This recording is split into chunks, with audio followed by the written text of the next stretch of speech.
Noah Carter had never cried in public before. But on a cloudy Tuesday morning in Ontario, Canada, he stood outside the Maple Haven Animal Shelter with tears quietly slipping down his cheeks. His hands trembled as he held onto an old leather leash, frayed, faded, and empty. Just 2 weeks earlier, his best friend, Marley, a golden retriever he'd raised from a puppy, had passed away in his sleep. 15 years of memories, gone in one quiet night. The house was now too quiet, the bed too wide, and Noah's heart, completely shattered. Noah wasn't here to adopt. Not really. He told himself he was just looking, maybe volunteering, maybe donating. But deep down he knew the truth. He was searching. For what? He didn't even know. As he stepped through the shelter doors, the sounds of barking dogs and clinking cages hit him hard. A wave of anxiety rushed over him. His fingers clenched around the leash, gripping it like a lifeline. A staff member, a young woman with kind eyes named Julia, approached him. "First time here?" she asked softly. He nodded, swallowing a lump in his throat. "I just lost someone important." Julia placed a hand on his shoulder. "We've got a lot of dogs who know what that feels like." They walked past rows of kennels. A beagle with sad eyes, pit bull missing one ear, a blind husky. Each dog had a story, and Noah felt them all like tiny cuts on his soul. But then, they reached the last kennel, and he stopped, frozen, breath caught in his chest. Inside was a German shepherd, sitting silently in the corner.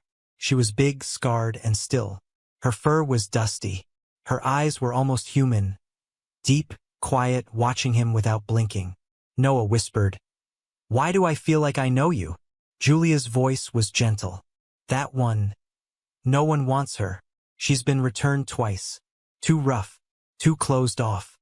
We were thinking about transferring her." But Noah didn't move. He couldn't. Something in those eyes, something familiar. His heart pounded. Could it be? What was it about her that felt so known?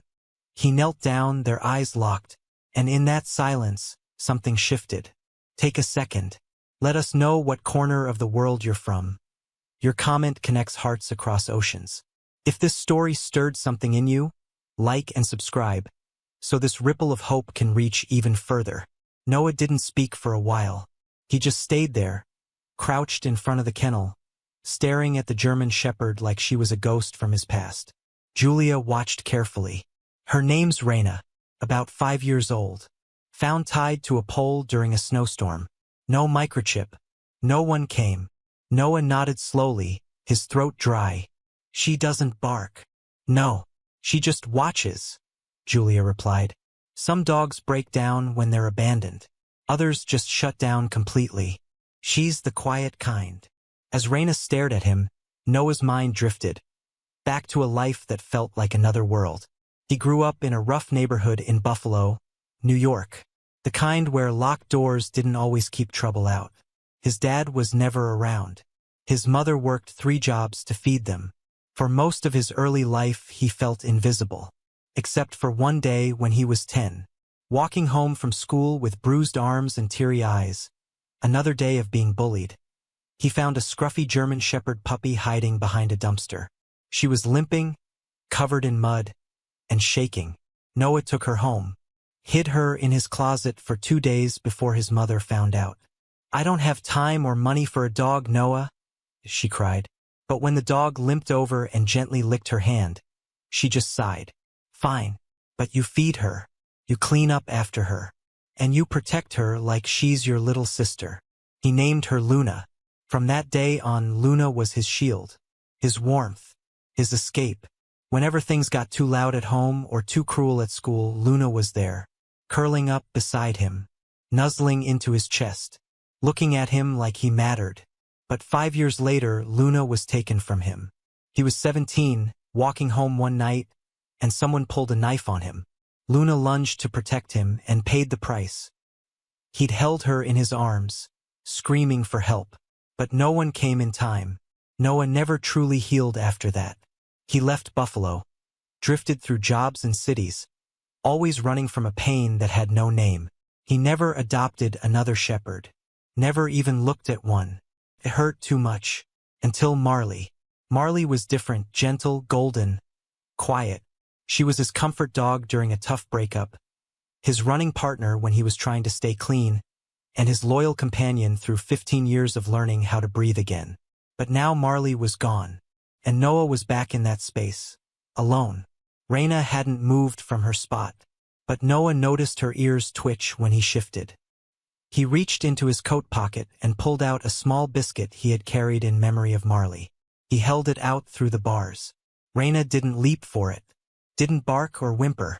She just walked slowly over one step, then another, and stopped just inches from his hand.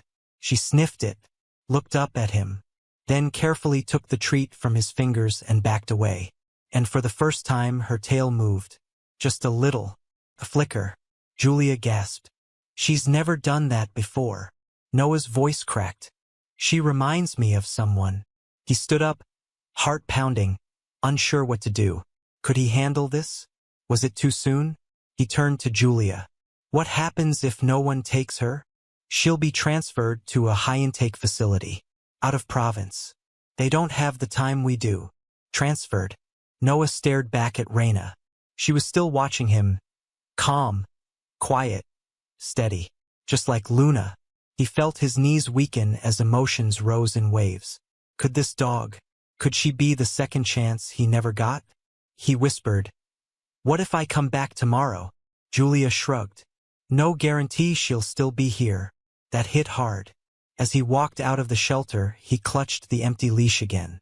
His mind a storm. But deep down, one question kept haunting him. If this isn't fate knocking, what is? The next morning, Noah didn't even make coffee. He woke up, heart racing, replaying every moment from the shelter. The way Raina looked at him. That slow, careful walk toward his hand. The tiny wag of her tail. He hadn't felt anything that real since Marley died. Since Luna, really. By 8 a.m., he was back at Maple Haven Shelter. Julia was surprised to see him. I didn't think you'd come back. She smiled, holding a clipboard. Noah shrugged. I didn't think I'd sleep again. He walked straight to the back row. The kennel was still there. So was she. But something was different. Raina was already standing, waiting by the door. Her ears perked, eyes alert, not barking, not whining, just ready. Noah knelt, unsure. Hey, did you miss me? Raina tilted her head, just slightly, and pressed her nose to the bars. Noah reached out, his hand trembling again. But this time, not with fear. Julia approached slowly. You want to meet her in the yard? He nodded. Yeah, I think I need to. Minutes later, they were outside in the quiet side yard. Just Noah, Julia, and Raina. Noah stood still as the gate clicked behind them. Raina stepped forward, sniffed the grass, then turned her attention to him. Her body tense, ears alert. He crouched down, letting his hand rest on the ground. Take your time, he whispered. Raina inched closer, nose twitching, tails tucked low but not afraid, just cautious, careful. And then, she made the choice. She stepped forward, nudged his hand, and sat. Right in front of him. Noah's breath caught. Oh, girl. He slowly lifted his hand to her chest and let it rest there. Raina didn't flinch. She leaned into it. Julia watched from a distance, visibly moved. She's never sat like that with anyone. Noah felt something snap open inside his chest. A space that had been locked shut for years. He whispered, I lost a dog once. She looked a lot like you. She saved my life. Raina blinked slowly, still listening. Noah kept going. Then I lost another. Just 2 weeks ago. She didn't bark either. She just knew when I needed her. He looked into Raina's eyes. And now I'm here. And you're here. What are the odds? Suddenly, Raina placed her paw, soft and hesitant, on his knee. Noah's eyes filled. The world seemed to blur around the edges. That one motion said everything. Trust me. Don't leave. I see you. Julia stepped closer, but didn't interrupt. Noah gently scratched behind Raina's ear, his voice barely a whisper. You've been through hell, haven't you? She closed her eyes for a moment, and in that stillness Noah felt it, something connecting them. A silent agreement. A broken man and a broken dog. Meeting halfway, he stood slowly. What would it take to foster her? Julia raised an eyebrow. You serious? I haven't been more serious in years. She handed him a form.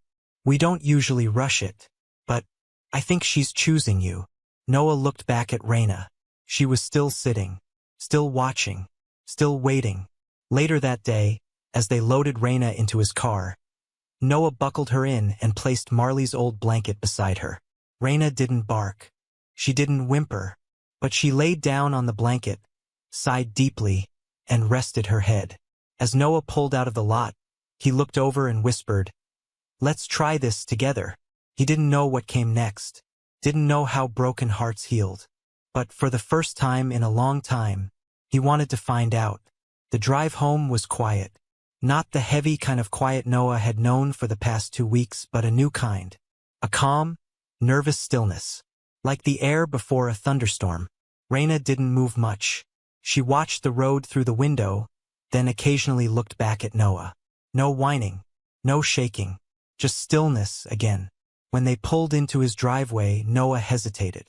He looked over at her. "All right, Raina, let's see what you think of this place."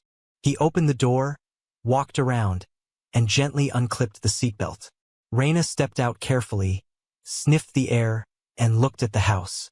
Marley's scent still lingered. Her water bowl still sat by the door. Her leash still hung on the hook. Noah knelt beside Raina. This was her home, but I hope you'll make it yours too.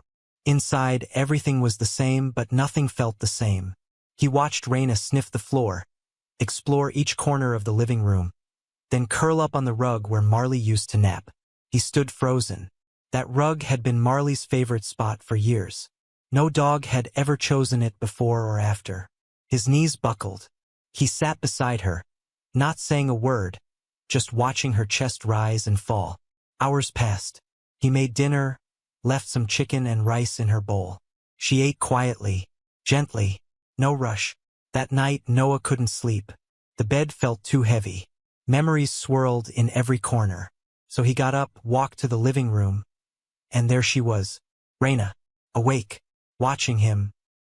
He lay down beside her, eyes stinging with emotion. "I never thought I could love another dog again. But here you are." He didn't realize he'd fallen asleep beside her, until morning light hit his face, and he woke to feel something warm pressed against his chest. Raina. Her head rested just beneath his chin, her breath soft and even, her paw touching his hand. He didn't move. Flashbacks poured into his mind. Luna's last day, Marley's gentle eyes, the sound of silence after loss. But for the first time, those memories didn't hurt the same way. They weren't heavy, they were warm. He looked at Raina, barely whispering, "You're not here to replace them, are you?" She blinked, then gently licked his hand. Noah laughed. It broke through his tears like sunshine through clouds. "Okay," he said. "Okay." Later that week, Julia called to check in. "How's she doing?" Noah smiled into the phone. "She's doing better than me. She owns this place already." Julia laughed. "I knew it. And you?" He paused. "I'm breathing again." As the days passed, something inside him began to change. Slowly, quietly, Raina followed him room to room. She didn't bark. She didn't demand. She simply stayed. In the quiet, in the stillness, in the dark nights when the memories crept in, she stayed. And Noah began to talk, to tell her things he never said out loud. About Luna, about Marley, about that dark night on the street, about growing up invisible, growing up angry, growing up alone. Raina never flinched, never moved away. She listened. Sometimes he would stop mid-sentence, overcome with emotion. Raina would rest her head on his lap, and it was like the pain was absorbed into her calm. One night, after a particularly hard day, Noah found an old photo album. He hadn't touched it in years. He opened it slowly, heart trembling. Pictures of Luna, her goofy face, her ears too big, that broken paw that never healed straight. He turned the page. Marley, his golden girl, sitting beside him on their first hike, wearing a party hat on his 35th birthday, resting her head on his chest after a hard day. Then he felt something on his arm. Raina had crawled beside him. He looked down, and in her mouth was Marley's old collar. Noah broke. Tears fell in heavy silence. Not because of sadness this time, but because of something deeper. Gratitude. He held Raina close, whispered into her ear. You weren't a mistake. You were meant for me. Raina stayed still, eyes closed, as if saying, I know. And in that moment, Noah finally understood what it meant to heal. The first week felt like a dream. Raina was calm, quiet, respectful. It almost seemed too easy. But healing, Noah would soon learn, never moves in a straight line. On day 9, the mailman came. Noah was in the kitchen making tea when he heard it. Loud barking. Angry. Fierce. He dropped the cup and ran to the window. Raina stood at the front door, her body rigid, ears pinned back, teeth showing. She was protecting. But it wasn't just a bark. It was panic. Fear. A fight-or-flight reaction that shook her whole frame. Noah knelt. Hey, it's okay. He's just dropping mail. But she didn't move. He gently placed a hand on her back. Her muscles twitched. She didn't growl at him, but she didn't relax either. He waited with her until the mailman drove off. That night she wouldn't eat. Noah sat beside her, heart heavy. What happened to you out there? The shelter said she'd been found in a storm. But storms don't leave scars on a dog's soul like that. Maybe she had been tied up, beaten, yelled at by strangers. Maybe the sound of footsteps at the door still brought back old nightmares. Noah understood. He, too, had been triggered by small things. Loud footsteps, slamming doors, people raising their voices. He didn't push her. But the next day, he sat beside her with an open hand and whispered, It's just the mailman, Raina. He brings boring stuff like bills. No one's here to hurt you. She looked at him, not with full trust, but something close. Days went by, then weeks. There were other small cracks. Moments where Raina would freeze when someone new entered the house, or growl when a stranger walked too close at the park. But Noah didn't give up. They worked together, gentle training, soft music, slow walks. Every time she flinched, he stopped. Every time she trusted, he praised.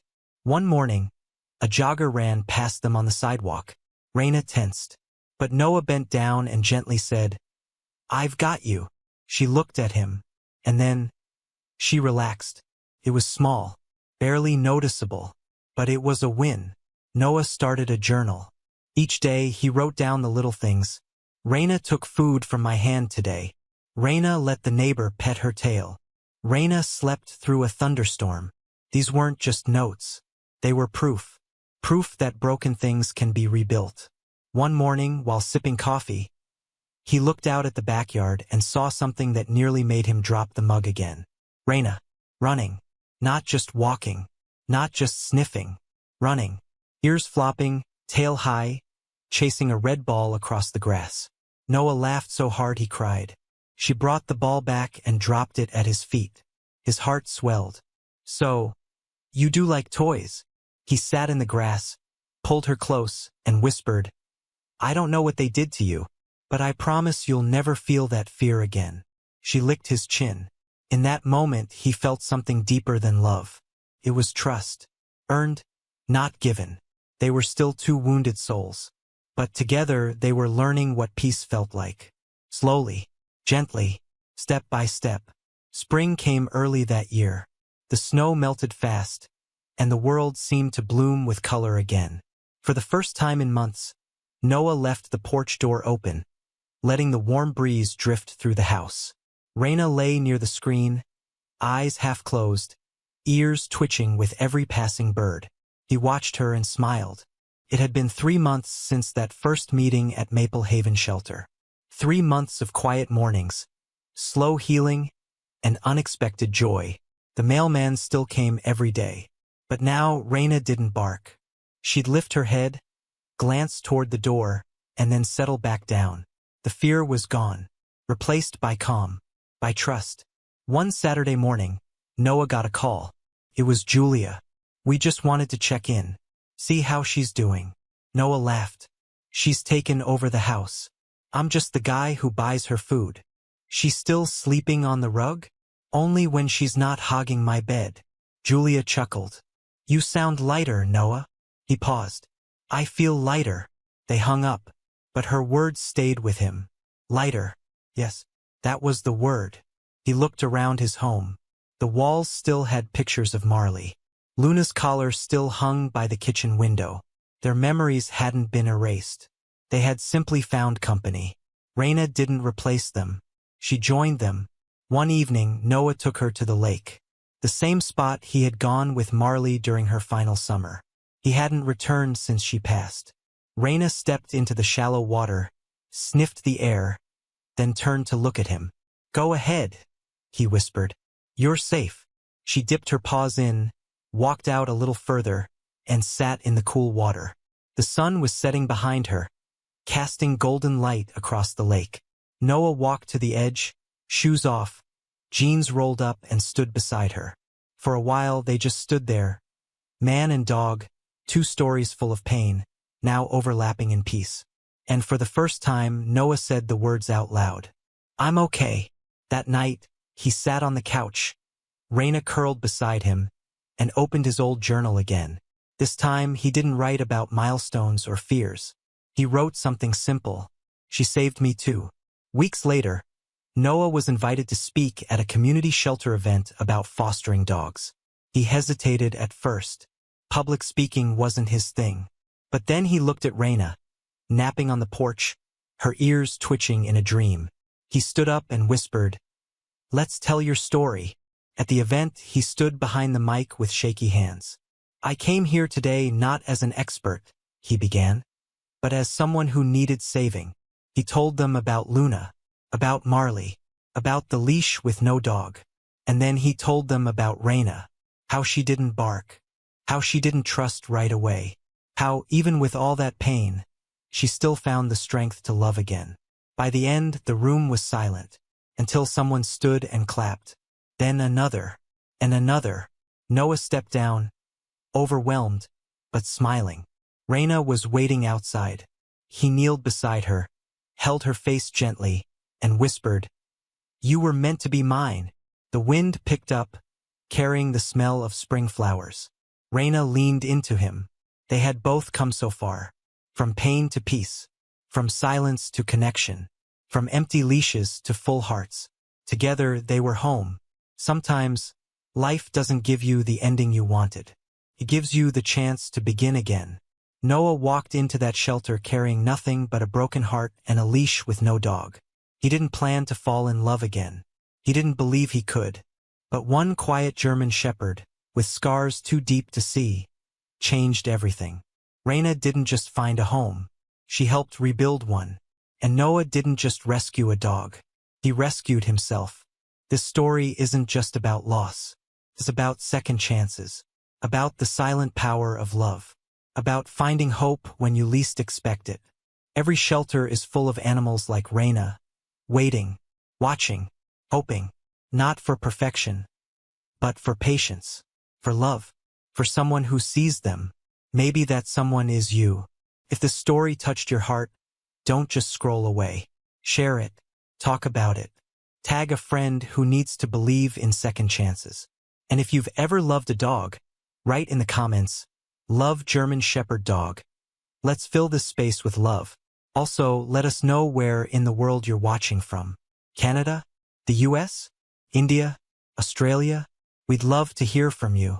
Your one comment might inspire someone to adopt. Your one share might change a life. And if you believe in stories that heal and moments that matter, hit that like button. Subscribe for more real, powerful stories. And remember, some of the greatest heroes walk on four legs and wait patiently for us to find them. Will you be their second chance?